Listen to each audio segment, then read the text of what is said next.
Good evening, ladies and gentlemen. Welcome to tonight's edition of HR Mentorship Learning Series. Today, we have a wonderful speaker and we have a carefully selected topic. Our facilitator for tonight is Seun Damilare Victor, and he will be speaking on a topic titled Managing Key Talents and Planning Succession Planning. Planning succession, managing key talents and planning succession, managing key talent and succession planning. Okay, just because of some people who may not know our facilitator, I'll just be reading a brief about him, just a brief to give us insight into the person, the professional who has generously and graciously obliged us his time and his wealth of experience tonight. Oluwaseun Damilare Victor is a global human resource professional and business manager with well over 13 years of multi-sectoral experience spanning financial services, consulting, manufacturing, fast-moving consumer goods, and retail industries. He rose from being an insurance agent at AICO Insurance to becoming a C-suite head of HR in a multinational company.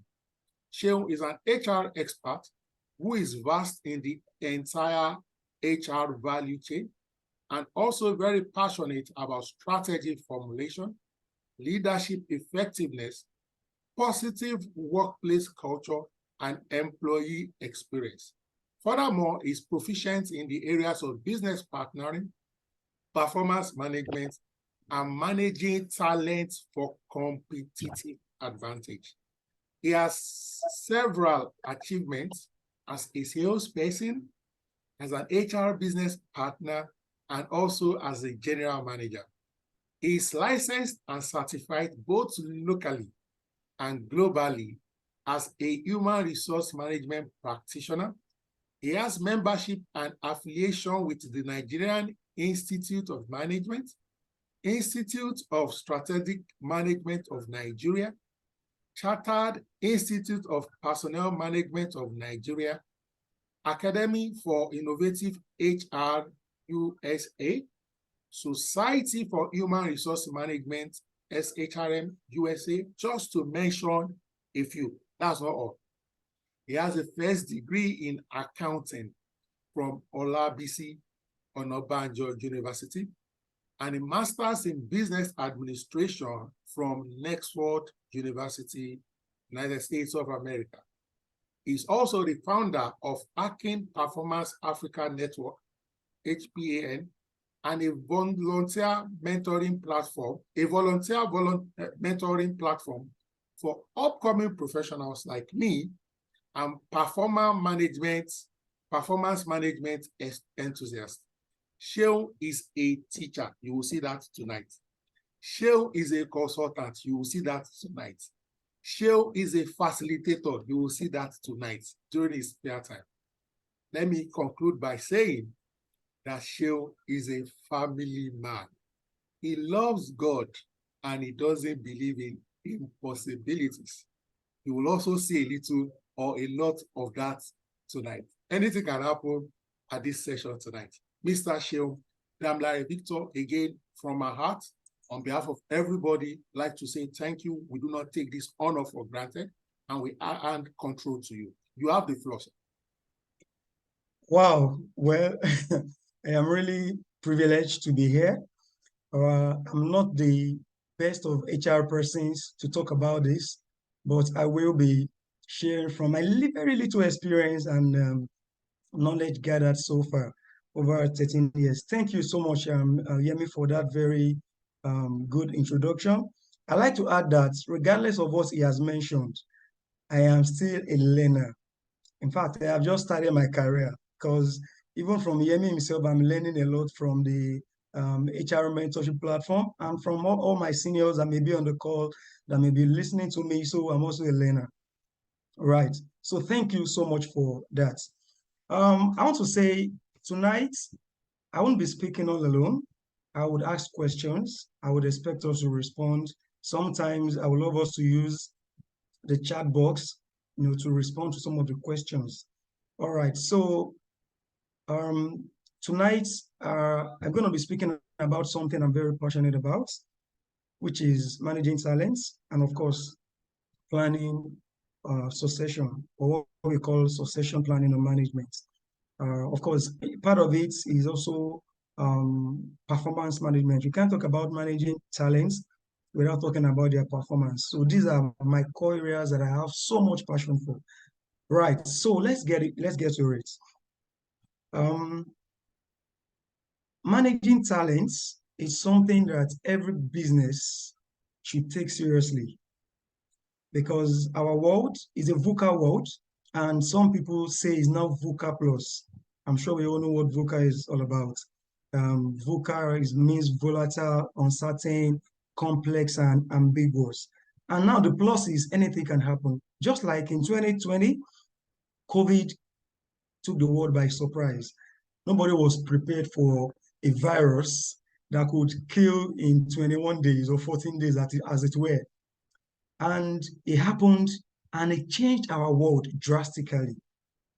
And the future of work that Dave Ulrich and others have been talking about since early 2000s just happened all of a sudden. And employees became so much self-aware. Employees became so concerned about themselves, about their welfare, their health. And that affected the workplace globally, such that gradually employees now have a choice. What we know as the workplace, the four walls of the organizations, where you have to commute to work, drive certain kilometers, or wake up 4:30 or 5 a.m. in the morning to go to work, became not what is obtainable any longer. The workplace now became anywhere where you could have internet, right? Be connected to your enterprise email, connect to your colleagues and your line manager, and you are off and you are doing your job and you are meeting your expectations, right? That's change was very unexpected, but it has come to stay. Same way, employees became so empowered, such a way that employees now have a choice. Now we started hearing, from the early 2000s, we started hearing, things like talents, key talents, top performers, hypos, all the things that Jack Welch, Dave Ulrich, John Maxwell, all these guys have, they prophesied started happening. Now the world of work, the future of work that we were dreaming about, that was talked about, is now where we are. Right. So we are now also in the now of work. The future has come. Now is the now of work. Now, in this time and era, talents is one very important aspect of every organization. I've worked in manufacturing for about 10 years, and I know the amount of investment we make, right, on acquiring machines to run the factory, to produce beverages, to produce family care products and all of that, detergents and all of that. But the truth is, if that machine operator doesn't come to work and there is no reliever, even if you have spent billions, somebody has to push the start button, right? So talents, regardless of cadre, is something every organization must cherish. And even when you have them, you must ensure you keep them engaged while they are with you. And you must ensure you retain them. And again, for all the roles in the business, as much as they are important, some roles are more important than some roles. And that's why you have things like top talent, key talents. Everybody is a talent. So we want to talk about how do we manage key talents? How do we plan to succeed those key talents or succeed our leadership roles in the organization? So join me as we move along in today's presentation. So I have a few slides. I'm not somebody who loves too many slides, but I will be talking from my experience and experience of others, from books I've read and all of that. So join me today as we talk about certain concepts under talent management. I've mentioned key talents, mentioned top talents, talk about critical roles, flight tricks, and others. We'll also be looking at certain, trends in the talent management balance across the world. We'll also look at strategies to manage key talents. Of course, we'll talk about how to start, how to plan succession, how to ensure your business continues when incumbents of critical roles, when they leave. How do your business continue? And of course, we'll summarize our learnings. But before we start, like I said, I want us to please engage in this conversation. I want to learn from you. I want to learn. I also want to share what I know. I don't know it all, right? So I'm sure you can see my screen. Who is a talent and who is a key talent? Are they the same?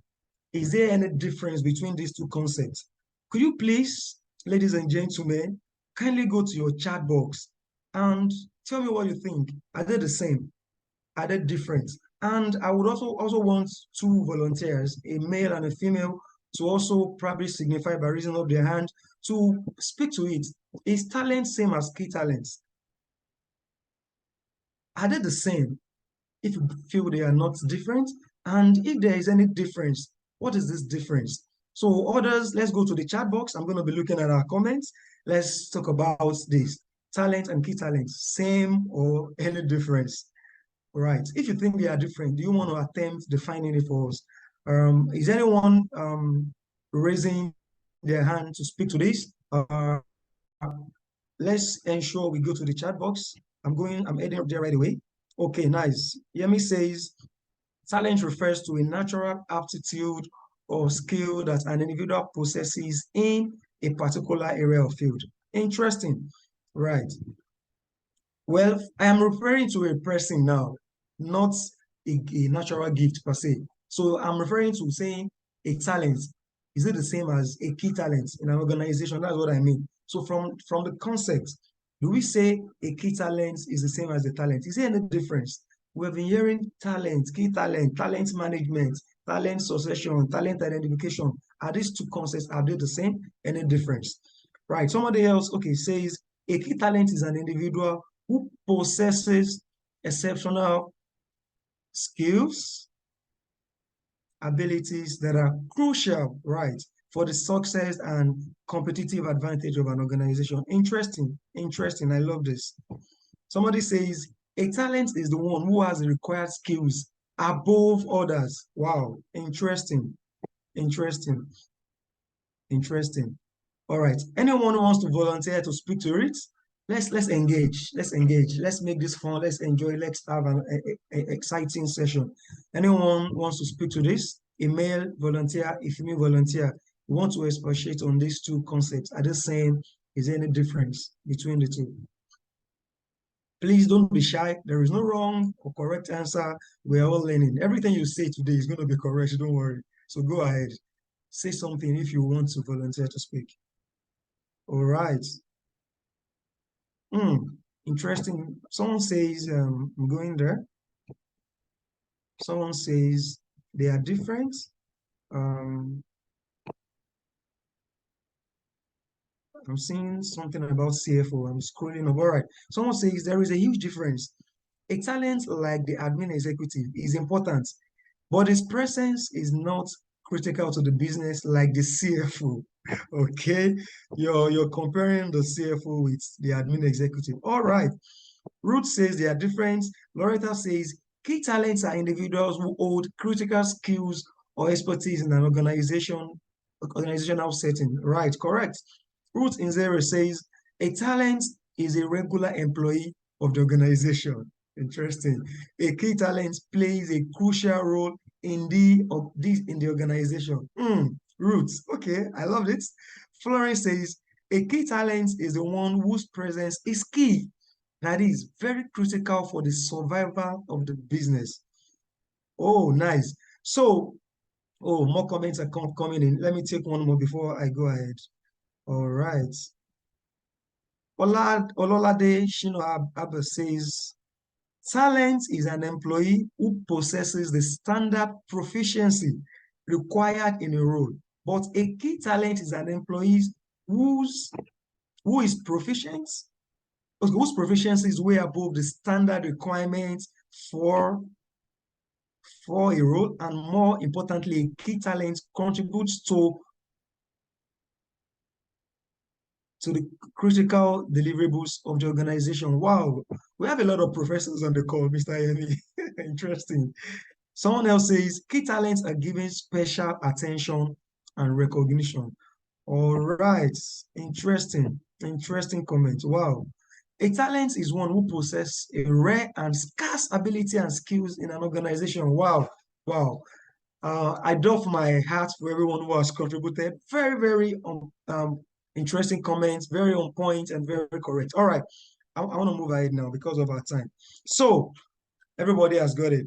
But let me just lay a quick introduction before we get back to talent and key talents. Now, in every organization, the fact that we hire a gatesman means that we need someone to guard the gates to ensure that there is no unauthorized access into our organization, someone to screen whoever is coming in, or same job that the security guards do. Some of us outsource this to companies who are experts in that area, right? Some roles are more critical to business continuity, yes. So in every organization, every role, every job role is important, very important. But when it comes to the sustainability, profitability of an organization, the continuity of the organization, the achievement of strategic priorities or objectives, some roles are more critical in that sphere. Every employee is a talent. Yes, every employee is a talent. For you to have that job in your organization, it means you need certain skills, certain knowledge, certain qualification, education for that role. So every employee is a talent, but every employee is not a key talent. What do I mean? We'll get to it very soon. Moving on. So now, whatever you see here, some of them are just my own thoughts from my experience, and some of them they are from research. But these purely are my thoughts. And please feel free to disagree with me if you may. All right. So I try to distinguish between a talent and a key talent, as against just giving us definitions. I like being very practical, right? So a key talent is highly motivated. A talent is motivated. A key talent challenges convention, challenges status quo, but a talent may be comfortable maintaining the status quo, maybe rarely challenges status quo, maybe once in a while, right? Key talents are full of new ideas and energy. A talent draws strength from others. They wait to feed on the high energies of others, maybe in their team or in the organization, right? A talent is an outstanding employee. It means the person is always standing out, maybe during in his work, in his deliverables, in communication, in initiative, and all of that. But a talent is a solid employee. I don't want to say average, but maybe a little bit above average, right? Key talents have high growth potential, meaning they can go far in an organization. When they join as a bank executive or banking officer, they can rise to become a branch manager in 5 years. And you will see the reasons why they will do that as we go on in this, a comparison. But a talent has either low or medium growth potential. Key talents are competitive and ambitious. They are very competitive. When they join an organization, right, in 3 years, 2 years, they're already trying to step into the shoes of their line manager, already understanding the man, and not, of course, not sacking him, not taking his job, but they are very ambitious in the fact that they want to get to the next level. They want to learn all that they can learn fast and move ahead in the organization. While the talent, I left that blank. I'm sure you know what the opposite of being competitive and being ambitious means. Key talents are strongly aligned culturally. So when they join the organization, they suppress their personal values. They align with, not when I mean suppress, I mean they not that they cascade, but when it comes to alignment with company's culture, right, they are strongly aligned. If the company says our culture is integrity, they align. If the company says, oh, our employees must be agile, they align. But talents are also aligned, but you can see strongly aligned and aligned. Key talents, they meet expectation always and exceed expectation sometimes. While a talent will meet expectation always and misses expectation sometimes. A key talent, they have solid institutional knowledge, meaning when they join the organization, they want to know everything about the policies, corporate governance, do's and don'ts. They network across the organization. They want to be ingrained. They want to be enshrined in the tenets of the organizations, right? But talents, right, they have average institutional knowledge. Sometimes they are disconnected. Key talents, they have competence and high capacity. A talent, they have the competence, but with little or no capacity. And I'm going to use an analogy to explain this. I'm sure we all know a wine cup, right? And you know a glass cup. If you check, the wine cup has a kind of design that it gives you space to hold it at the tail end. While the glass cup, right, that you want to use for water, to drink water, doesn't have such designs, right? If you check, the content that a wine cup can take is little compared to what a glass cup can take. So I'm trying to use that to explain capacity. Capacity is the ability to take more and to do more. Competence is having the skills to do it, abilities. But capacity is being able to take more, being able to stretch yourself.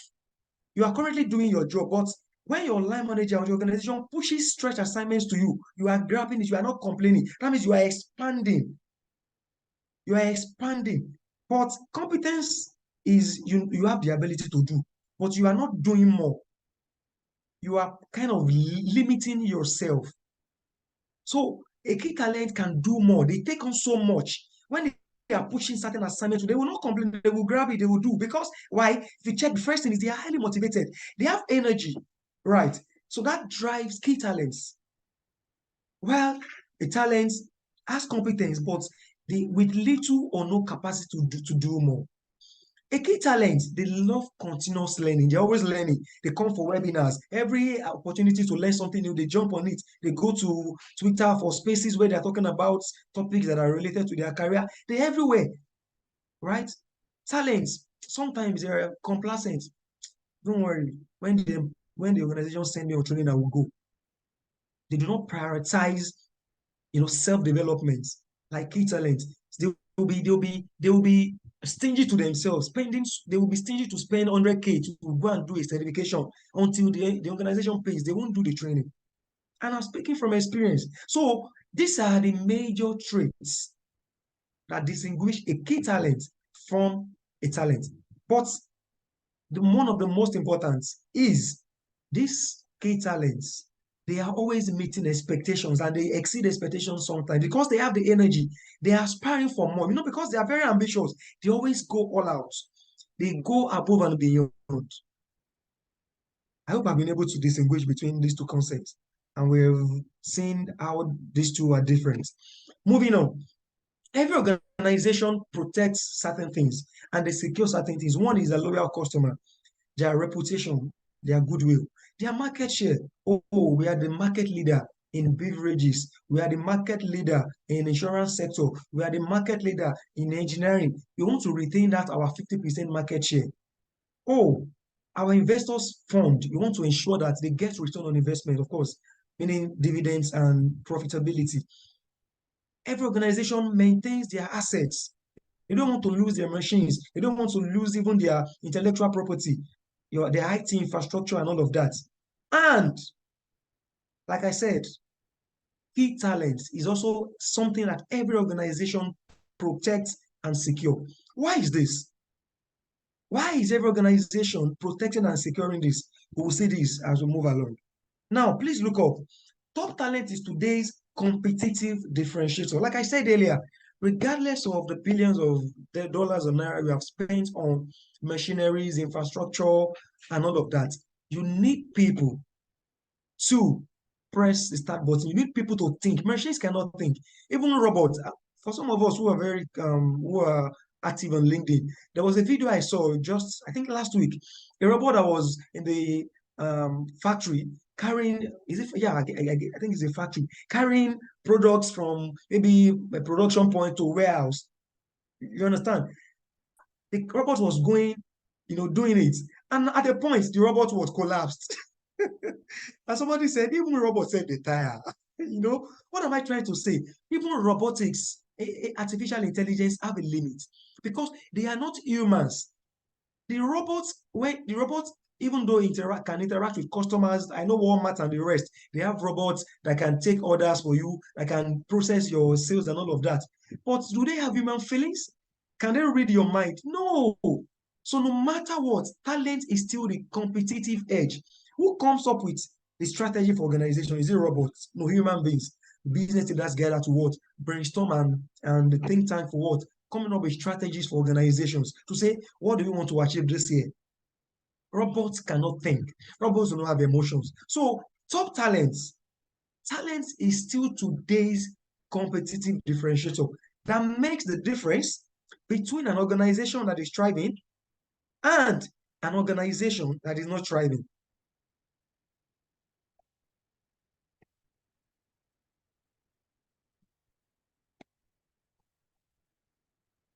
Now, companies in all industries have a set of critical rules, jobs that are, important for the continuous existence of the organization.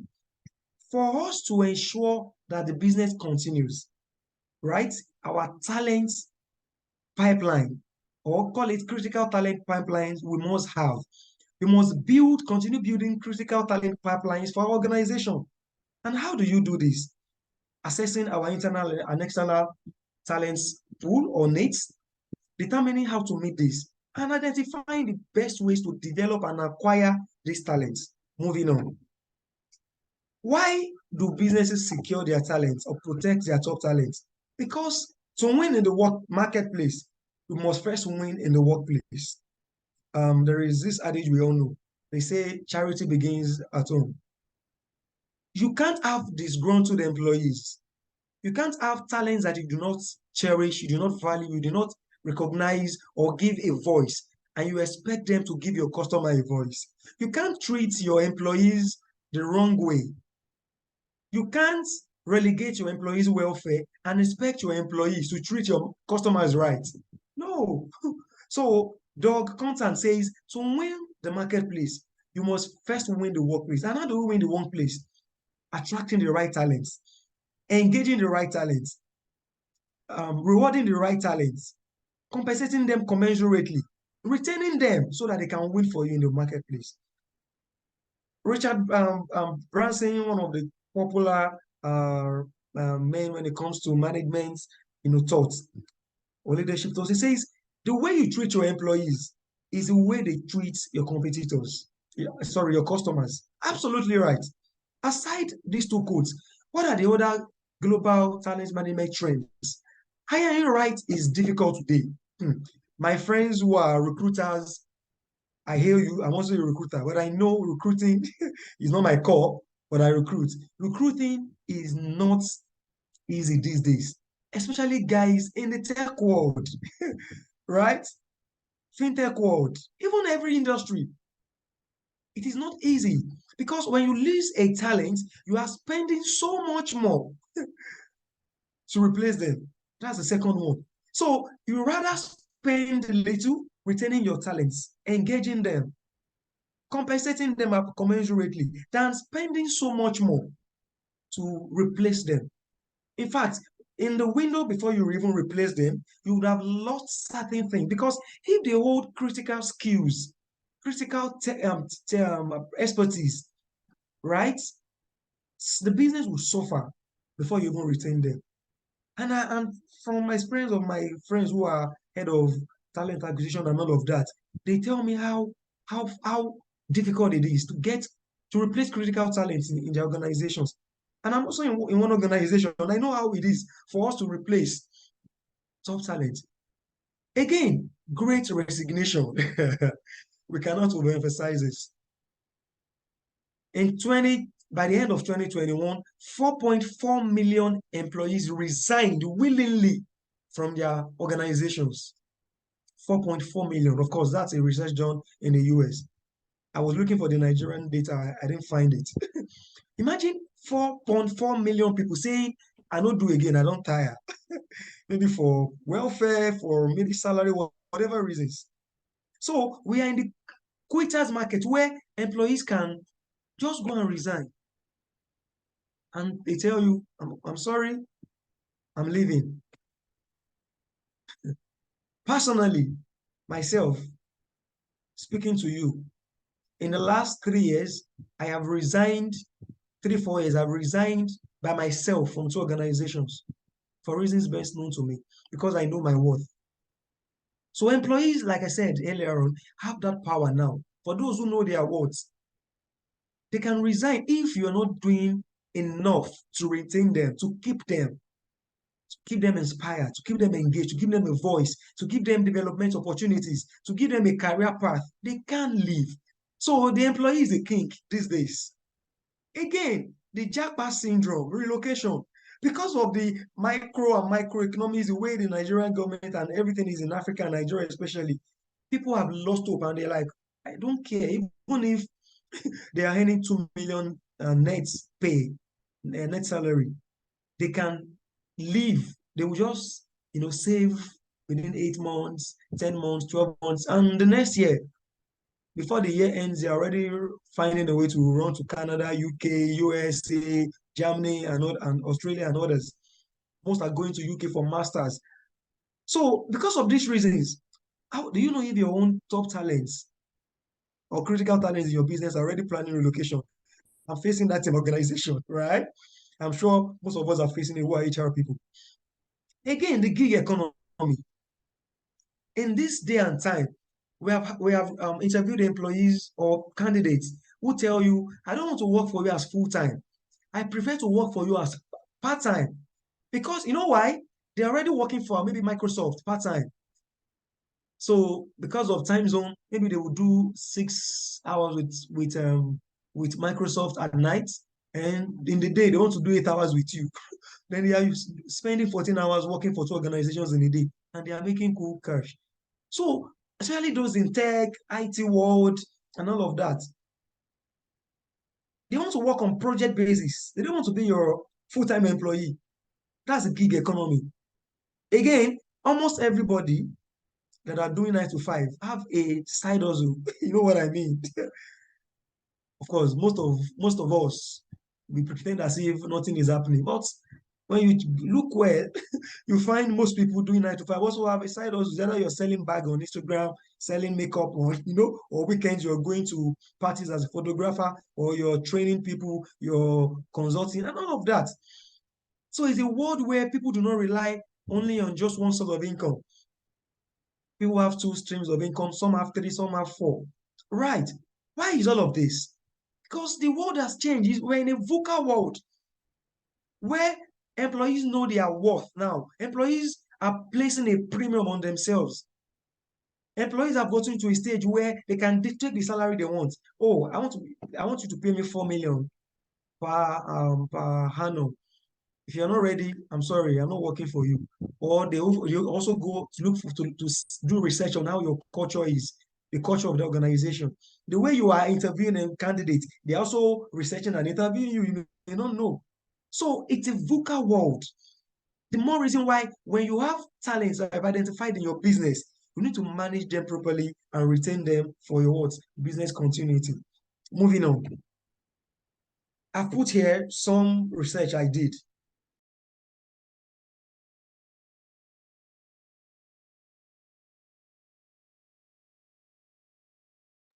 Seun, you need to unmute. The talent have muted you. Okay. Talent muted me. Interesting. Yeah. So you can see that the reason why people are quitting their jobs. You can see how many people are quitting. You can see the percentage across all industries. Right? You can see that 80% are quitting because they are concerned about how they advance their career. 72% are thinking of their skill set. Maybe in the organization, they are not learning enough. They are not gathering enough experience or skills. They want to go to organizations that would expose them to a lot. Maybe they want to leave indigenous organizations and work in multinationals where there are a lot of learning opportunities and all of that. Some leave because of your line manager. I've heard people say, oh, my line manager is not teaching me anything. I have been in that shoes before where I worked with in an organization with a manager that in 1 year, there was nothing I was learning from this line manager. Right. 39% would quit because they want flexible or remote work, hybrid or 100%. And of course, HR colleagues on the call, we know that there are certain employees, especially the Gen Zs, millennials, and Generation Alpha, who is now on board, will tell you, one of the first questions they will ask if you say, do you have any question is, sorry, is it remote or is it hybrid? They won't even tell you, oh, is it 100% on-site? Because they know that for them, it's about them delivering. It's about productivity. It's not about them living from Ikorodu to Lekki or VI. It's not about them living Agidingbi or Ajah to Oshodi. It's about productivity. They know that these days it's not about you seeing their face. It's about you giving them, oh, this is your JD, this is your KPI, and they meet it.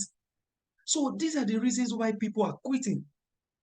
And to the right side, you would see 7 best practices to overcome what this great resignation.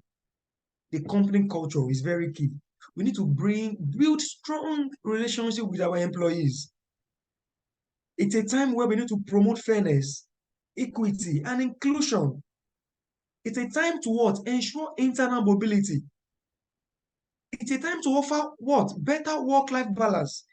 Now, some say it's now work-life integration, not longer balance, because it can't be balanced, except especially those of us living in Lagos, because traffic can hold you for 6 hours.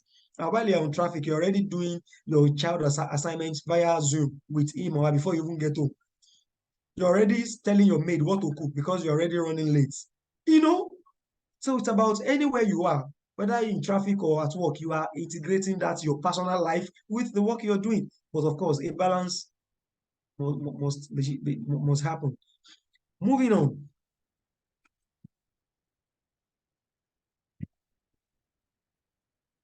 I don't know why my slides are jumping. Sorry about that. So let's now talk about how do we manage key talents? What are the 5 C's? So I call this 5 C's of key talent management. Compensation, career path, culture, care, and the last one is contingency plan. The first 4 are the 4 C's. I added number 5, contingency plan, because number 1, number 2, number 3, number 4 may not work. Because these days, you can have all the retention strategies. You can have all the best policies, global best practices, but talent will still jackpot. Talent will still relocate. Competition will still poach your talents. Right. So let's talk about compensation. In this time and age, if as an organization you do not have standardized salary structure, compensation philosophy, you have not benchmarked what you pay in terms of your total rewards now with industry, I want to say your salaries, your benefits may not be competitive. So in terms of compensation, are you paying employees what they want or what you think you should pay them? And this is the reason why employees, when you ask for their pay slips, they don't want to give you. Because somebody who is earning 70,000 may be doing the job worth 300,000 in that organization. It's just unfortunate that he has not gotten the right promotion or the right salary. So asking people for their pay slip is something most organizations should stop, or some have even stopped doing. Because you should, as an organization, have your own pay structure. Standardized, industry standard. You should have your own pay philosophy. Where do you want to play? Is it at par? Is it a little above industry benchmark or a little below? But of course, nobody should be below. You should either be at par, 50% percentile, 60%, or if you can pay 80% above, 20% above industry standard, fine. Because this again will help you attract the right talents. So, job design. Do people have 100% workload and are they compensated commensurately for the job they do? Somebody is doing a job of 1 million naira and you are paying the person 500,000, and when you hire somebody else, you pay the person 800,000. and you expect the guy that is earning 500,000 to be happy the day he discovers that, oh, this guy that they had after 6 months after him doing the same job, is earning way above his own. So we should pay employees commensurately. Now that's about cash benefits. What about the non-cash? This day and time, we need to begin to vary our compensation. You look at using the total reward strategy, where you don't have to give everybody a straight jacket benefit. What if I am single and I'm joining you and I don't have 4 kids to enjoy my HMO? What if you want to encash that or give me other benefit to compensate for that? So we need to begin to think of how to vary compensation in line with the needs of today, the talent needs. So using the total reward strategy, the cash, the non-cash, and other benefits, A, B, C, D. Some organizations have just A, B, cash and non-cash. That's benefits in kind. Some have cash, benefits in kind, other benefits, and other benefits. Some have bonuses, some have shares, some have, all of that. Number 2, career path. Because of our time, let me take them briefly. Career path. Employees, especially the millennials like myself, Gen Zs and others, we want to join you and you want to know where we can be in 5 years. Of course, your career is in your hand, but organizations will also show you a path today, or HR assistant. Is there a career path for me to go in that department or in the organization? In how many years can I become HR officer? What are the things I need to do to become HR officer? So HR and business must show employees a career path. We must have career conversations with employees. Don't just assume that you are doing the best. In fact, coming up with our policies, maybe rewards policies, performance management policies. Let's do surveys and even know what our employees have on their minds. And we tailor it to suit our needs. So there is what we call global best practice, and there is what we call best fits. Not all the time you just go and look for one policy from Harvard or from Walmart or from Nestle UK or Manchester, and you just dump on the Nigerian business. No, you have to, that's why they call it global. That is global and local.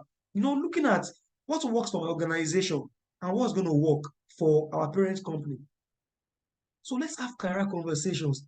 Let us have talent profile. When you have identified your talent, do you have their profile?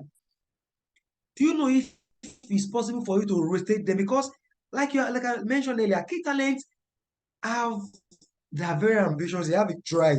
They want to do more, they want to rise in the organization. So when they stay 2 years, 3 years in a row, 4 years, it becomes monotonous. They want to know what is the next thing. So when the job is no longer exciting for them, they no longer find joy doing something for 3, 4 years. Can you rotate them? If you can rotate them, you can only do that if you have their talent, their profile. So before they joined you, have they worked as production supervisor somewhere? And where they are with you, they are currently in procurement. If they worked as in production before and they are in procurement and production is still within manufacturing and supply chain, it means you can rotate them so that they do something that is more exciting. The job doesn't become boring to them. Stretch assignments. Can you stretch your employees? Even if you cannot rotate them, can you begin to involve them in projects that are new projects happening? Maybe you want to launch ideas on new projects, policies, and all of that, frameworks. Give them those projects. Do you want to send them in secondment? Maybe you have business, you have SBUs across Africa. And if they are top talents and you are building them for leadership, higher responsibilities, you can't send them in secondment to learn other parts of the business and come back probably to Nigeria. So all these are the things we must do to manage talent and retain them. Number 3, culture. What is your culture as an organization? Is it that you just have your policies, vision, mission, and core values hung on the walls in our offices, but the reality is that those things are just in the books, they are not done? Is there open communication? Do employees have a voice? Can people freely speak up in meetings? Do line managers shut them up? Is there transparency? Are we ethical in our organization? If we say, oh, nobody should smoke except you go to the smoking bay, if the MD or a senior manager is smoking, do we deal with them the same way we deal with a junior staff. Employees take a cue from all of this. This speaks to our culture. Culture is the way we behave, our way of life in an organization. And culture is what leaders allow and what leaders do. In fact, culture sometimes is the culture of the strongest personality in an organization. Sometimes, sorry, the personality of the strongest person in an organization can dictate the kind of culture. If the MD is the strongest person, has a big voice, is very domineering, it can dictate the culture. So, as against what we have in our books, do employees trust us as an organization? Do they trust us? Do we do what we say? Even customers, do they trust us? If we say, oh, we are giving you incentive, do we do it? So there is culture within, there is culture without. How do vendors perceive us? How do customers perceive us? How do final consumers perceive us in terms of even quality of our products? So integrity, open communication, transparency, fairness, trust, giving employees a voice. All of this matter. Number 4, care. Do you allow employees to use their initiatives? Can employees be creative working in your organization? Do you pay attention to the ideas? When you bring together a group of people to brainstorm for certain projects, do you take the idea of this person that has the loudest voice, or you consolidate ideas of everybody and pick the best? Excuse me. Do we respect employees? Do we show empathy? As you can see, C-A-R-E, I've broken it down. The first C is care, A is attention, R is respect, and E is empathy. Do employees feel that you care about them? Do employees go on leave in your organization? Do you allow them to go on leave? When they need, when they have exhausted their annual leave entitlement, do you allow them to take casual leave? Or you say, we are sorry, you can only go on leave when we say you can go on leave? No, all of these matter. Key talents today, or even talents, every employee deserves care.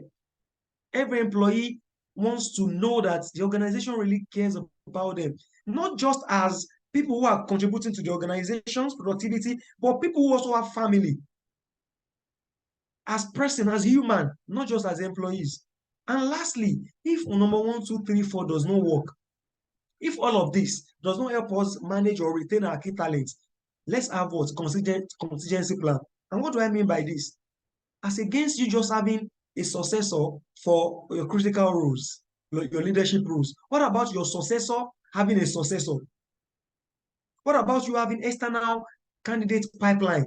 In case your people just give you, I know an organization that somebody told me for the last 6 months now, employees wait for salary to be paid.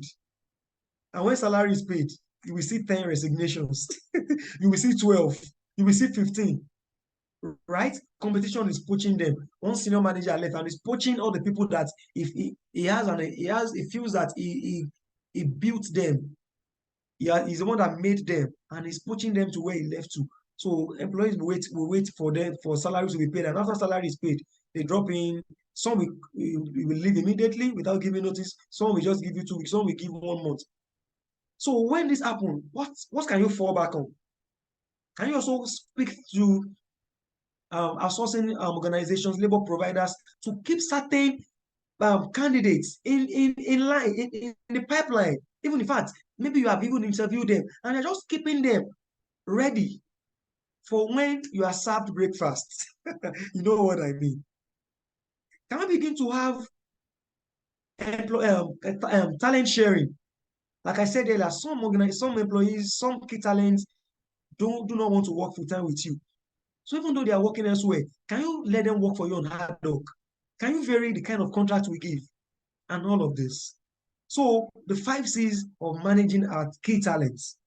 Let's move on. What are other critical success factors for managing key talents in organizations? The bedrock, even for you to identify key talents, to manage them, to segment them, to retain them, prepare them for future, is performance management. Performance management system. Every organization should have an effective and transparent performance management that delivers the strategic objective of that business. If you do not have a performance management system that can show you your talent segment in the business, who are your high potentials, who are the top performers, who are the future business leaders, who are your rising stars, who are your average performers, who are your solid employees, who are your problem employees, then maybe you have not started managing talents. Because your performance management, when you do your quarterly, mid-year, or end-of-year appraisals, can show you the performance rating of your employees, can show you where they can be in the talent grid box. So performance management is very, very key. The next one, reward and recognition. You need to ensure that you reward employees commensurately. Not just salary. It's about when I think I didn't there's something else that is as against what I wanted to be there. So as against just say we are paying salaries. For those who go above and beyond, are you recognizing them? Are you showing them that you identify with their top contribution? You identify with their initiative and creativity, or just let their outstanding contributions or performance just go, and you pay just salary. So in the financial year, as against paying salary throughout the financial year, there is what we call performance increase. So on the performance management framework, there should be a framework that shows where your top talents can get higher salary increment than those who are average. So if your top talents know that their contribution is attracting higher rewards or compensation than those who are average contributors, they will most likely stay and even want to do more. Recognition. Do you want to have awards where you recognize your top talents, maybe quarterly, for certain deliverables? Of course, this can also be tied to the strategic priorities of the business across functions. Internal mobility. This is very, very important. Now, in talent management, there are three philosophies. You have the build, you have the buy, you have the borrow. The build is building talents, building leadership potentials from within. Buy is you are going out to look for talent, either to fill your critical roles or leadership roles, right? And borrow is you are using consultants to do the job. Now, the best philosophy that can help in retaining our top talents or managing them properly is internal mobility, where you are not going to the labor market all the time to look for talent. You're looking for talent within the business who have potential to do more, high potentials. Like I said earlier on, capacity. Those who have the capacity to take more, you prepare them and promote them when there are vacancies, as against having to go shop for talents in the labor market all the time. So when employees know that, oh, the business is promoting from within, and if I do so much, if I show competence, track record, consistently delivering my KPIs and even overachieving my KPIs, there is a hope for me to become a senior manager, to become a director. Then your talent will most likely stay. Now, employee engagement is very key. We need to communicate, interact, and engage our talents. We need to know what they are feeling. We need to feel their pulse. Surveys. What kind of surveys do we do? Do we do employee engagement survey? Do we do job satisfaction survey? What kind of surveys do we do? Do we know what our employees are feeling per time? Do we do even stay interviews as against, oh, just doing exit interviews? Do you know whether you have people who are already who are quite quitting? They have already quit in their mind, right? Maybe 6 months ago, they are just there. Their body is just there working with you. Their soul is already waiting to leave to another organization or waiting to japa, right? So all of this, giving an employee a voice, giving people a sense of belonging. Maybe having monthly town halls or quarterly town halls where you are sharing business direction. Is the business prospering? Are we achieving our strategic goals as a business? If yes, fine. If no, why are we not? What do employees need to do to help us get there? And if they do it, what will they get in return? So communication, creating excitement. Do we have policies where we celebrate employees, maybe on their birthday anniversaries, wedding anniversaries, their children's birthday? Do we even allow atmosphere where people can bring in their family maybe once in a year to celebrate their achievements? Are there long service award? Now, on long service award, most organizations wait till 10 years to start doing long service awards. Well, I'm sure we know, but in case you don't know, the average length of stay based on research for key talents in today's now of work is between 2 to 3 years, especially within the demographic of millennials, Gen Zs, and the Generation Alpha. 2 to 3 years. So if you are waiting for 10 years to do long service awards, then it means you would have lost all your top contributors. So why not do 3 years? Or start from even 5 years, you cannot do 3 years. So all of this helps create excitement in the workplace, shapes a positive workplace culture, and there, by so doing, we can engage our talents. And lastly, if all of this, you do it, and it's still not working, please ask for help. Like I put there, God himself said, let us make man. It means God did not do it alone. Don't work it alone. Either as HR people, as business leaders, let us seek for help. Now, how do we kickstart succession planning? Now, we know there are two topics that we are looking at today, managing key talents and planning succession. So let me quickly go to that. How do we kickstart succession planning? And basically, what is succession planning? Let me just talk to that. Succession planning is the entire process. In fact, it's a systematic process of identifying and preparing future leaders to manage our mission critical roles when the incumbents exits, in order to ensure business continuity. That is just my own definition. Of course, there are several definitions of succession planning. It only means that you know your critical roles in the business. You look at your key talents, the segments, and look for people that are potential successors for your critical roles. And very soon, I will speak to what critical roles are. But how do we kickstart succession planning? First, you need to identify your key talents in the business and your flight risk. I'm going to explain all of this in subsequent slides. You should identify your business critical roles or mission critical roles. You need to have key talent development plan. It means that for your key talents, there are certain trainings, there are certain developments that you should customize for them. And for the entire organization, there are certain training plan you should have. So it must be different, because for key talents, you are preparing them to step into the shoes of what? Business leaders or higher responsibilities when they move on or when they are promoted to other roles. So their own kind of development would be customized, will be different from the generic trainings we do, either soft skills training, technical trainings, or leadership training. You have to what? Also, if possible, let's have a mentoring and coaching scheme in the business where established veterans in the business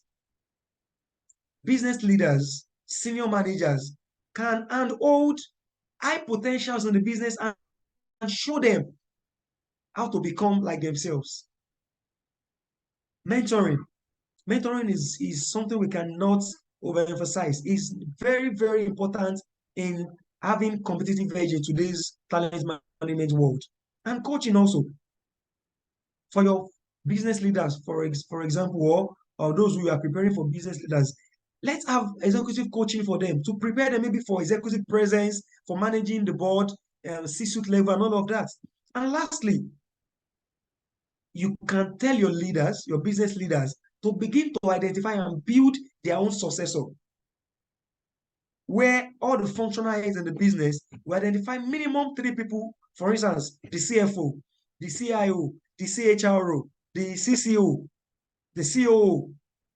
I'm sure we know what all of this means. CCO, Chief Commercial Officer, COO, Chief Operating Officer, CHRO, Chief Human Resource Officer, and even the CEO can identify by themselves, maybe from their reports, direct reports, 3 people who they think or they are sure have that leadership potential, have the expertise, technical know-how, business acumen, financial literacy or financial management acumen to become by themselves, to become the CEO or CEO or CCO, and they intentionally begin to what? Build them to succeed themselves. Well, not every business can do this, but I know businesses who do this discreetly. So that in case the CEO just leaves one day, we are sure there are 3 potential CEOs in the business. In case the CHRO leaves or relocates or retires and starts their own practice, we are sure there are 3 potential CHROs in the business. Moving on. Now, I mentioned flight risk in the last slide. Now I want to explain what this means. Employee flight risk simply means that there is a likelihood of an employee who is a top performer to leave the company, presumably for a better job opportunity elsewhere. And every organization needs to know those who have flight risk. What is the easiest way to know? Is from job satisfaction or engagement surveys.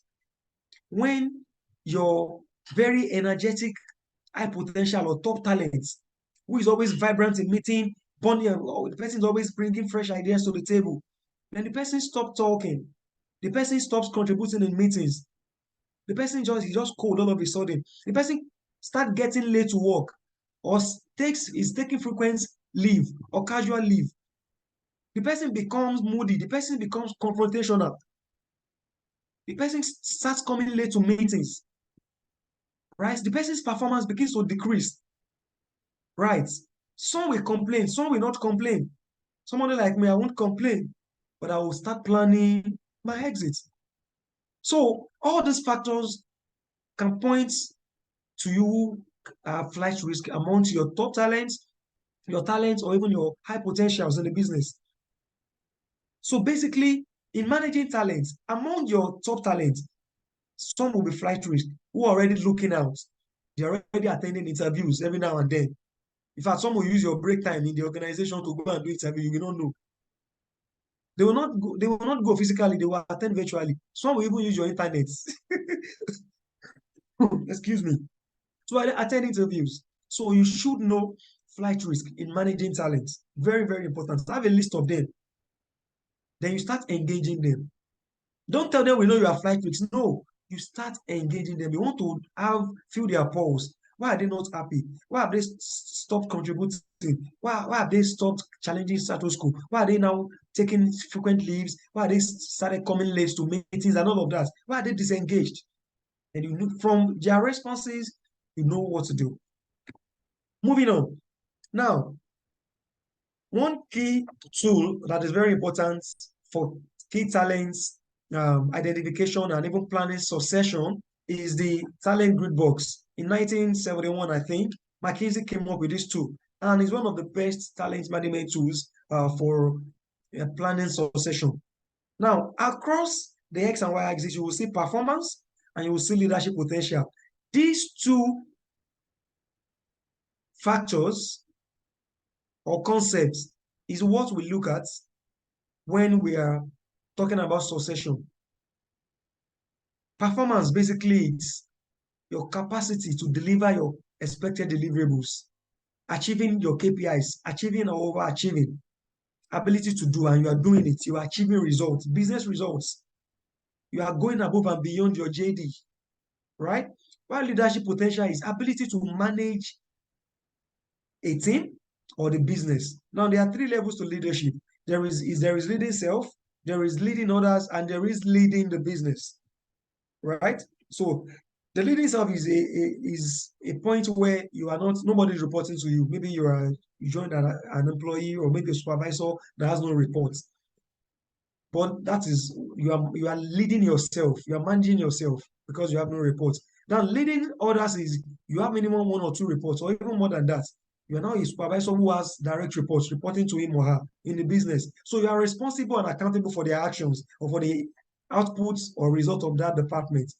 Now, leading the business means you are leading a function like the marketing director, maybe head of sales, head of HR. You're leading a department or function in the business.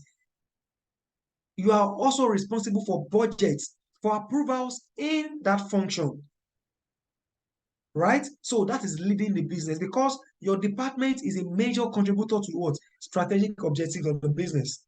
So in leadership, when we say leadership potential, it means ability for you to lead people and to lead the business. So leading the business is achieving results, managing budgets, managing finances, and aligning your department's deliverables to what? Strategic deliverables. That's leading the business. So to say someone can be a future leader, 2 things must play out. Performance must be solid, leadership potential must be solid. So these 2 boxes must be ticked. Now, you can see this matrix. It has 9 boxes, right? On the performance axis, performance can either be poor, can be good, or can be outstanding. While leadership potential can be limited, can be moderate, or can be high. So I do not need to explain the box. It's very explanatory. The box 1 is outstanding performance and high potential. Box 2, outstanding performance and moderate potential. Box 4, outstanding performance and limited potential. Box 5, good performance and moderate potential. Box 6 is poor performance and high potential. Box 7, good performance, limited potential. Box 8, poor performance and moderate potential. And the last box, which is the worst in this matrix, is poor performance and limited potential. Now, as HR professionals, as talent management experts, head of talents, performance management specialist, HR business partner, this tool is critical in managing our talents, even our key talents. So after you have done your performance appraisal or performance review, as it were, at the end of the financial year, the next level, of course, is you apply percentages, salary increments, and of course, you communicate to employees their final rating, of course, after calibration, because when you, between the employees and the line managers, there is a performance management review meeting where they agree a rating. But in most multinationals and even organizations who are forward-looking, there is also normalization meeting or calibration meeting, or there's even a committee that does the calibration where the ratings agree between the line manager and the employee is calibrated to achieve objective final rating, because there could be subjectivity in the ratings, maybe favoritism and all of that. So after calibration, the final rating from the calibration meeting is the rating you communicate to employees, right? So after all of this, the next thing is to have your talent segmentation, where you segment your talents in the business. Now, remember, I'm saying talent because, like I said earlier on, every employee is a talent. But this box will now show you your key talents, your high potentials, your average performance, your solid employees. And I'm going to speak to that in the next slide. So HR professionals, business leaders, we need to have our talent segmentation after our performance appraisals are done. And we should have regular talent reviews, because this box again would also change. Employees who are in box 1 can fall back to box 2, while employees who is in box 9 can become in box 6 or box 7, depending on the kind of support, the kind of line managers they have, their own self-will, their own self-motivation, their determination also, all right? So now this next box, matrix or grid, is now showing us what the talents are and who are the key or top talents, who are the solid employees, and who are the underperformers. So as you can see, the last box was showing us box 1 to 9, showing us the axis of leadership potential and the axis of performance. Now, this box is a box that HR professionals, talent management specialists, HRBPs, head of HR, we should keep to manage our talents. Right. So, box one, or let me say the green zone, right? Which is high potential and outstanding performance. Those are your star performers. Then you have your key contributor, who is what? Moderate leadership potential and outstanding performance. You have your core team members who are like the solid employees.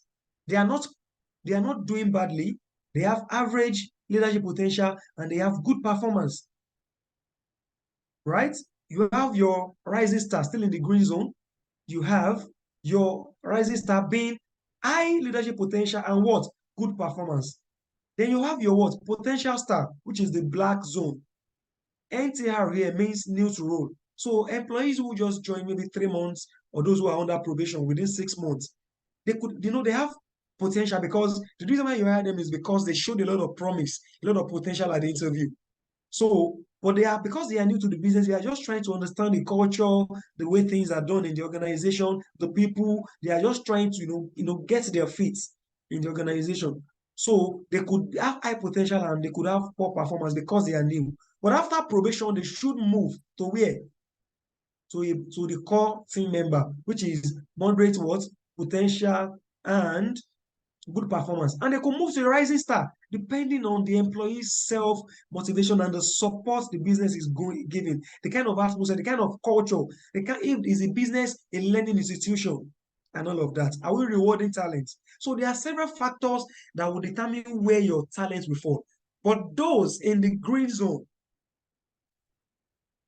and in the purple zone are your key talents. Now, the only peculiarity with the purple zone, which is the trusted team member, is this person has outstanding performance. But in terms of leadership potential, it is limited. Let me try and explain this in a way we would understand. You have some guys. Let me give an example. I was working in a manufacturing organization, and this guy is very good, technically sound. He's an automation specialist or engineer. He studied electronics as his background, and he spent about 7 years in the business. When they are breakdown, when machines break down, there's what we call PLC. That's the programming system that helps the machines to run and all of that. This guy, anywhere he is, the MD will send for him. If he requires us to fly abroad, we will fly abroad and bring this guy because he's technically sound. But when it comes to managing people, that is his weakness. When it comes to leading people, that is his weakness. So this kind of guy would fall in the trusted team member, which is outstanding performance but what limited leadership potential. So it means that he's leading self, but he may not be able to lead others or lead the business. So not wasting too much time on this grid, this talent grid. These boxes show us that the green zone and the purple zone are our top performance. Now, the fact that I mentioned that the trusted team member who is outstanding in performance and has limited leadership potential is cannot lead people does not mean that with a lot of support and coaching, you may not be able to lead people. So employees can move from purple zone to green zone. Employee can move from green zone to blue zone. Employees can move from yellow zone to blue zone. But like I said, there are several factors. Line manager supports the kind of line manager the person has, the kind of culture of the business. Are there rewards and recognition? The employee's self-motivation, the employee's drive, the employee's energy, the employee's capacity and competence, the employee's self-development abilities, the kind of exposures, the kind of experience, the kind of support we give, the kind of developmental opportunities. So there are several factors that will determine where your employees will fall.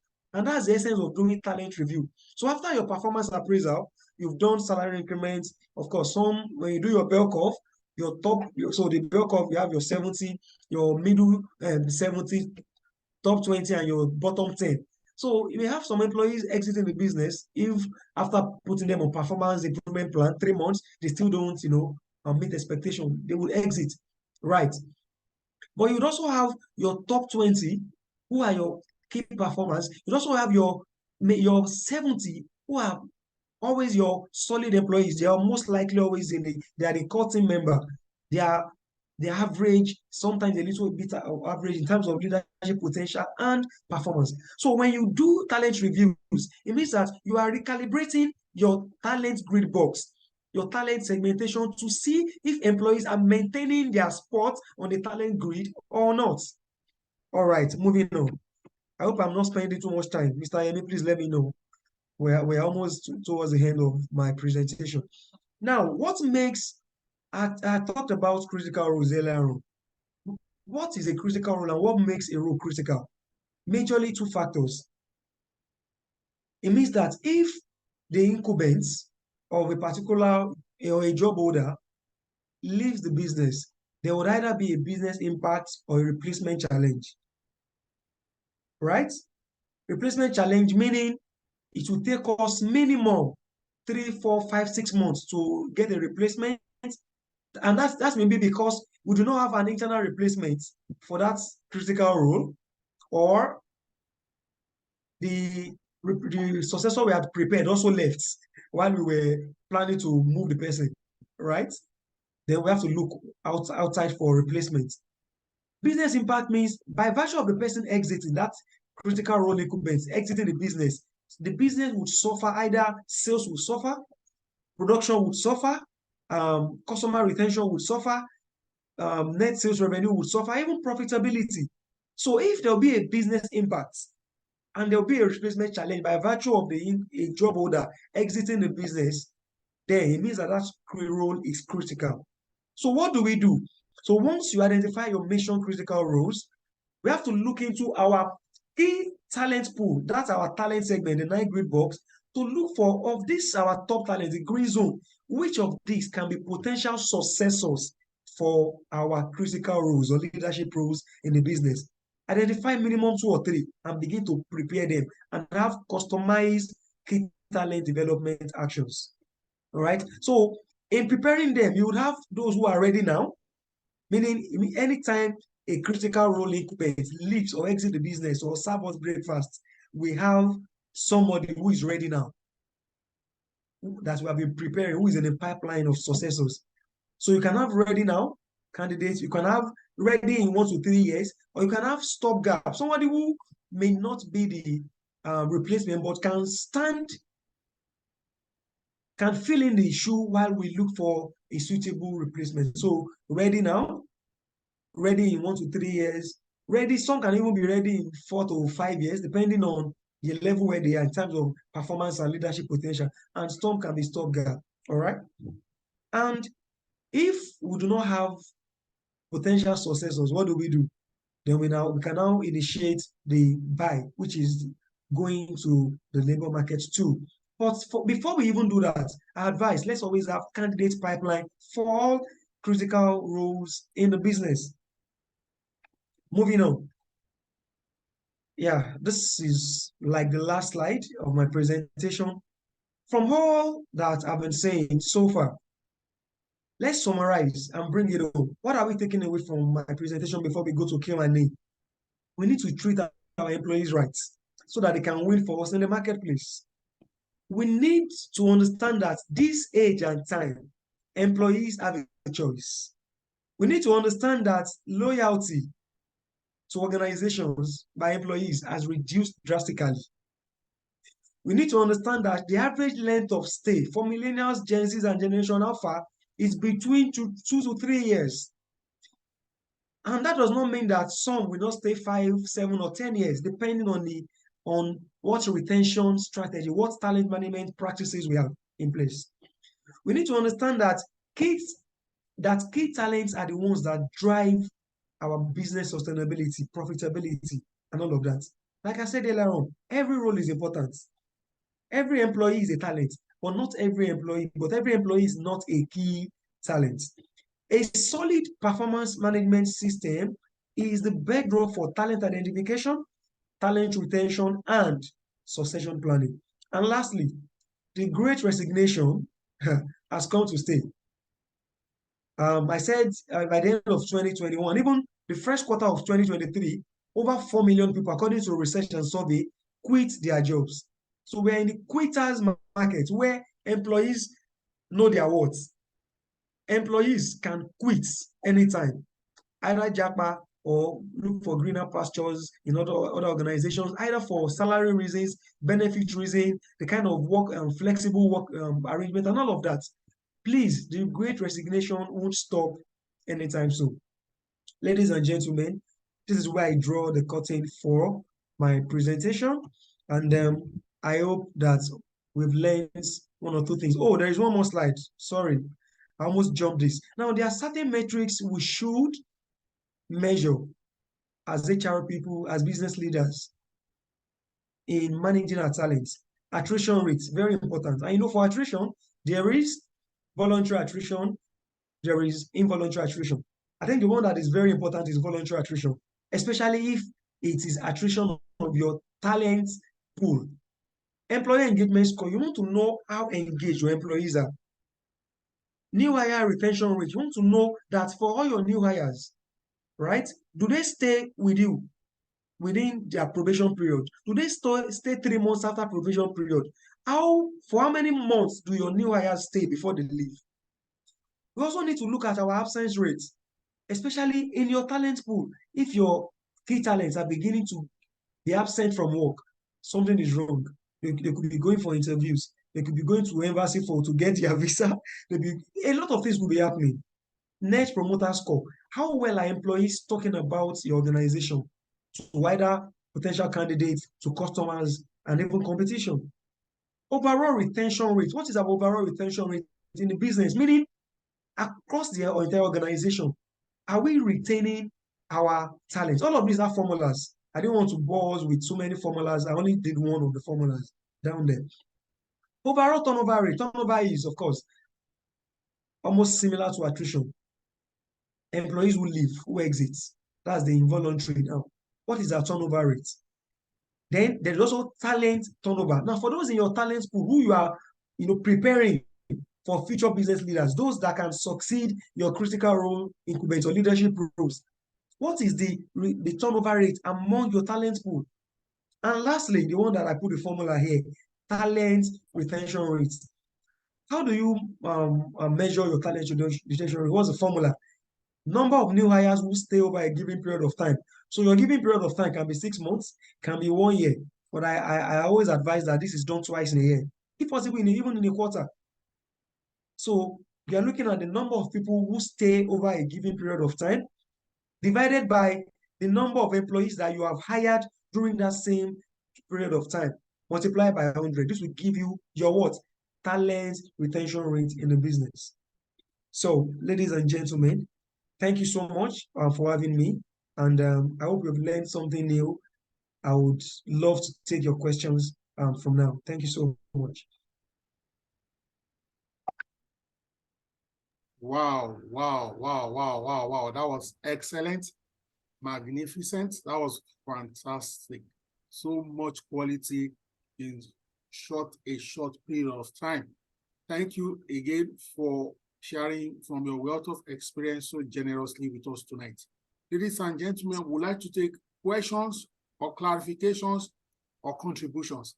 Please, if you'd like to ask your questions, quickly raise your hands so that we can grant you access to unmute and ask your questions. Please, let's do that quickly. We would like to take a few questions and comments as the case may be. And if you also want us to call it a wrap, we're excited to do that. It has been a long weekend for some of us, if not for all of us. So let me see. I'm trying to check the chat box. Sean, you may check the chat box. Is there anything you want to respond to? Maybe a All right. I'm doing that right away. Yes. I'm just seeing people clapping and all of that. Thank you for all of that. But let me scroll up to see, are there any questions in the chat box? I'm scrolling up now. Or maybe a comment or thought you may just want to respond. Okay. All right. All right. So Adefisayo, okay, that's not a question. Says I joined late. Okay, let me go to any question we have there. I'm going. It seems I'm just seeing claps and all of that. I'm coming. Okay. You can watch the recording of, okay, so that's from you. Someone says, I'm coming. Someone says, please recommend a HR training with certification and where I can work as an intern. Is that for me or to you? Do you want me to take that? We are focusing on question around the subject matter. Okay, okay then. Yes. Okay, let me move on. This was someone else. Well, all the things I'm seeing here, they are just commendations and all of that. Okay, someone said, thank you very much, sir. I have learned so much, especially the retention of talent. Oh, okay. It seems there are no questions. Maybe you want to ask people Okay, to there raise are their now hand or... a few questions have now been dropped. You need to Okay, okay. Yes. Okay, let me go there. All right. Yes. All right. Wofai Obonga says, can you do an executive summary of how performance appraisal can be used in talent retention? Okay, so like I mentioned earlier, um, let me be sure I understand this question. Can you, questions are still dropping. I don't want to lose any question. Coming. Yeah. Oh, as I'm going, some are dropping, coming. Anyway, I think I understand the question. So how you can use performance appraisal for talent retention? It's very simple. When you put together your performance management framework, and of course, if you need help, you can speak to Mr. Yemi, you can speak to me, you can speak to other people who also consult by the side. I have instituted or done several of these performance management framework for organizations. Now, it's very important for you to, in performance management, there is reward and there is reprimand. Like I mentioned earlier, when you do your bell curve, right? Bell curve is simply a distribution of how your performance rating is. Who are your top performers, average performers, and those who are your bottom performers, right? When you do all of that, you always have your top guys. Now, in your performance management framework, there should be a system or an allowance where for your top 20 or your key talents who score, for instance, if those who score between 80 and 100 of the total performance management rating, right? There should be an allowance where they are getting more salary increment in terms of percentages now, or even rewards or recognition more than those who score between 60 and 70. And let me repeat that again. Your talent management framework should have performance rewards or compensation where you are segmenting maybe your rewards, performance reward into maybe 5 buckets where it could range between 0 to 40, that's below expectation. Then maybe 50 to 60, 60 to 70, then 80 to 100. So maybe 4 buckets or 5 buckets, but I always advise 5 buckets for a good bell curve. And when you do this, across these 5 buckets, for the guys who score 80 to 100 or 90 to 100, depending on what you want, it could say, oh, you would have 20% of your gross salary as performance increase. Please don't quote me. I'm just citing examples, please. You could say the next bucket, those who score between 70 and 85 or 80, depending on you, right? You would have 15% of your gross as salary and performance increase. Those who score between maybe 50 and 60 would have maybe 10%. And you would say those who score below 50 or below 40 would have nothing. What does that mean? It means you are promoting high performance culture where the minimum performance rating you expect your employees to have, maybe start from a 60. For instance, you could say you want to start from a 50 depending on the CHRO, the CEO, and the business leaders. But of course, this is the baby of HR and the CEO and the board, right? So when you do all of this, it means that employees are looking forward to scoring 80 and 100 because that attracts the highest salary increments or even rewards and benefits. So invariably, nobody wants to get maybe 0% or 5% increment. Everybody wants to go for a 15 or 20. So, and most people who go there, they will be your top talents. And of course, when I say top talents, it means that you have set smart goals, goals that will stretch people, aligned with the strategic business imperative or objectives. So at the end of the day, your top 20 or your top 10, who are your high potentials and key top performers, would get higher rewards, higher compensation. While those who score below expectation, you will place them on 3-month performance improvement plan, and you support them to what? To meet expectation. And after that, if they don't, you can exit them based on underperformance. And if they do, you can return them back to the pool. And you find out that those who were scoring 50, because you are supporting, you are rewarding high performance, they would, in the next 3-6 months or next financial year, they can score a 70. They can score an 80. Like I said, there are different factors that will determine that. So that is how to use performance management or even rewards to what? Retain top talent. And you could say, oh, because you are a top talent, you can even from your top 20, you can even pick a 5% from that top 20 and say, for our top 5 in the business, our top key talents in the business for this financial year, we are sending you to Harvard Business School. I'm just saying, depending on you, because you know you want to retain them. So this kind of exposure, this kind of rewards and benefits will invariably show that you care about your top talents, you recognize them and you reward them. And of course, you really want to retain them. So that is one way of retaining your top talent, using PMS and rewards. All right, let me go again to the chat box. Someone says, is it possible to call back an employee who resigned? Of course, very possible. So if they did not resign because of fraud, if they did not resign because of underperformance, right? Why not? But your policy, your handbook, it must speak to all of this.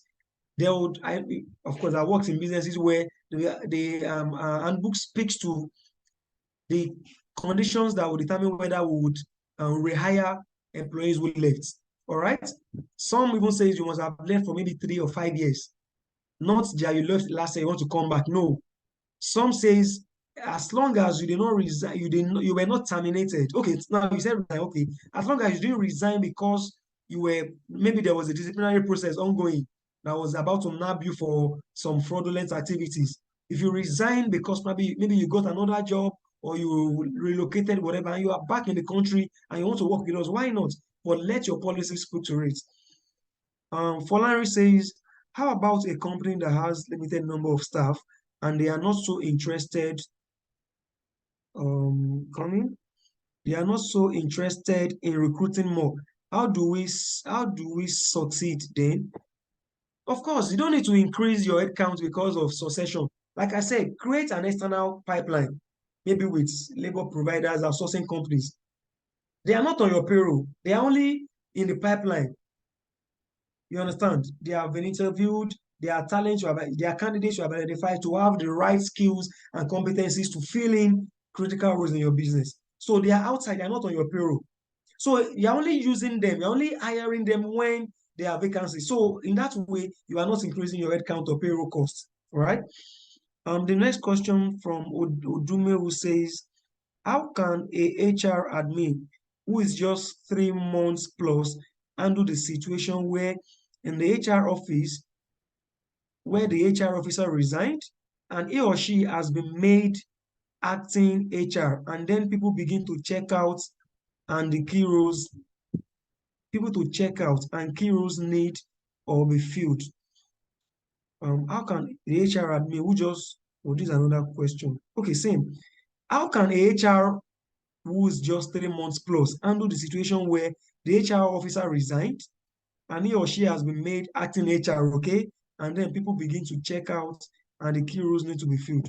Okay, you are new in the business, you are just 3 months, and your own line manager, I presume, resigned. Well, HR officer and HR admin, both of you would have HOD in that department, maybe HR manager or head of HR. I don't want to believe you are the most senior people. If you're having issues replacing employees or roles where employees have left, then you need support from your line manager. But first is for all these roles where people resigned, you need to know why they are resigning. Have you done exit in the interviews? If you have done it, what are the output from the exit interviews? Have you collected all the exit interview outputs to know why people are leaving? Because first, if you do not deal with reason why people are leaving, and you are going to hire more people, it's like you are bringing old wine into new bottle, right? It's like you are not dealing with the symptoms, right? Sorry, you are not dealing with the roots because you are dealing with the symptom. So you need to know why people are leaving. And that was why I mentioned earlier, let's do stay interviews, let's engage employees, let's do surveys, let's interact, the KPI, let's keep people informed, let's keep people inspired. So from engagement, we should know. Of course, there is quiet quitting, but when people are now leaving, let's do a survey to even know for those who are remaining with us, are they inspired? Are they happy with working with us? There is no way you would do a survey that is probably hosted by a vendor that is discreet, where that you will not know why people are leaving. So when you know why people are leaving, internally you deal with that so that even when you hire new people, you will ensure that the factors that is leading to the exit is no longer there. All right. Can small organizations run succession planning? Why not? Succession is basically preparing people who can take up leadership roles or critical roles when the incumbents leave, regardless of your size. You can. It's either you do it internally or use external candidates. Succession is all about when the CFO leaves, and of course the CFO's role is critical. Who can take over? Who is ready now? Who is ready in 1 to 3 years? Who is ready in 3 to 5 years? Or who is a stopgap? If there is nobody internally, then we should begin to keep people external pipeline in case the CFO leaves.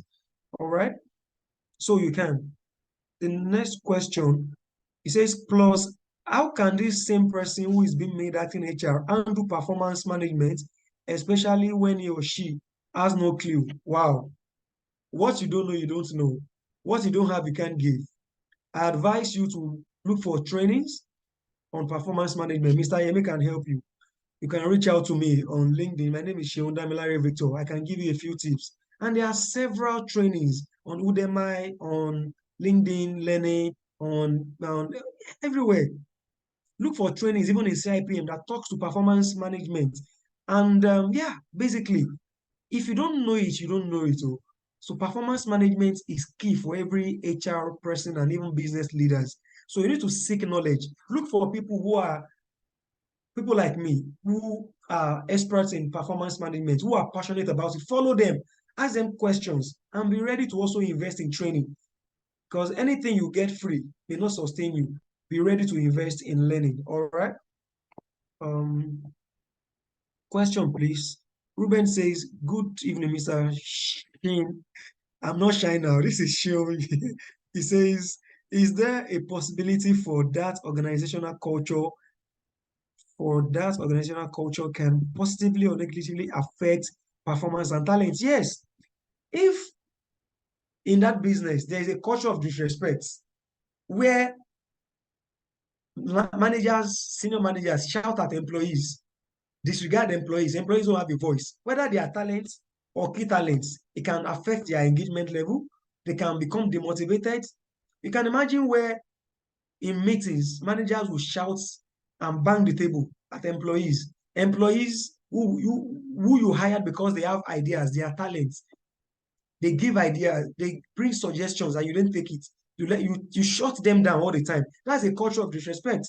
So that culture of disrespect can demotivate your talents or key talents, can make them disengage and can make them exit. Yes, it can. How would you advise an HR team with a flat report line? Do you think this approach is efficient? Which approach do you mean now? Ade Fisayo Adeyemi, I don't know which approach you're referring to. He said, how would you advise an HR team with a flash reports line? Maybe you want to speak to this, please. I don't understand what the approach you mean. Odumewu says, the HR admin is an intern and the resignations have been coming in and no one has a clue if more are coming as well. Mind you, the MD said earlier, if you can't meet up the coming. Oh. Meet up. The MD said you can't meet. Sorry, can you help me? I'm having problems scrolling. It's just jumping to further questions. Are you there?